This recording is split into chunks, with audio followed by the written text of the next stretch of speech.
We've been talking about the Premier found himself facing a barrage of questions today on travel restrictions, as well as Dr. Bonnie Henry's call from earlier this week for people to do more to curb the spread of COVID-19.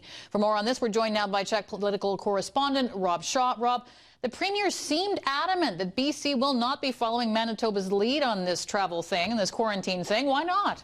Yeah, Stacy, a few reasons. The first is Dr. Bonnie Henry hasn't asked for this. The Premier's looking for her advice, and she said there isn't a public health justification for doing this quite yet. The second is legalities. We're talking about the constitutionality of this. Manitoba and the Atlantic provinces have just charged ahead and done it anyways. And as the Premier put it today, there's also logistics over legalities, and that is 36 airports in BC, thousands of kilometers of border between Alberta, the Yukon, the Northwest Territories. How do you secure it?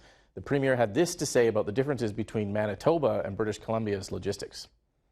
The differences between Manitoba and British Columbia, I think, are obvious to most people. There are 4 roads in and out of Manitoba. There are dozens of roads in and out of British Columbia.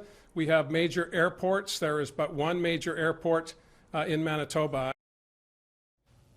Now, Rob, the Premier also addressed Dr. Henry's call Monday for us to do more to curb the spread of COVID-19, and perhaps a slightly different tone than we've heard from Dr. Henry before. Yeah, it was interesting. The Premier kind of walked back or softened the edges on some of Dr. Henry's calls, and that's because there was a backlash facing the government from people who were exhausted saying, what do you mean do more? I'm already isolated, alone. I've spent a year doing this. What more are you asking of me? The Premier got a question today saying, what are you going to do more? And he didn't have a great answer for it. So he said, listen, Dr. Henry was talking about the worst offenders and also cut her a little slack. Here he is on Dr. Henry.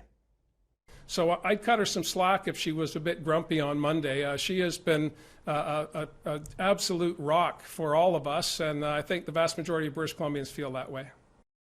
Yeah, rarely do we hear anyone refer to Dr. Henry as grumpy, so that's kind of interesting. But clearly a bit of a climb down there from the Premier, change in messaging as the week grows. Stacey?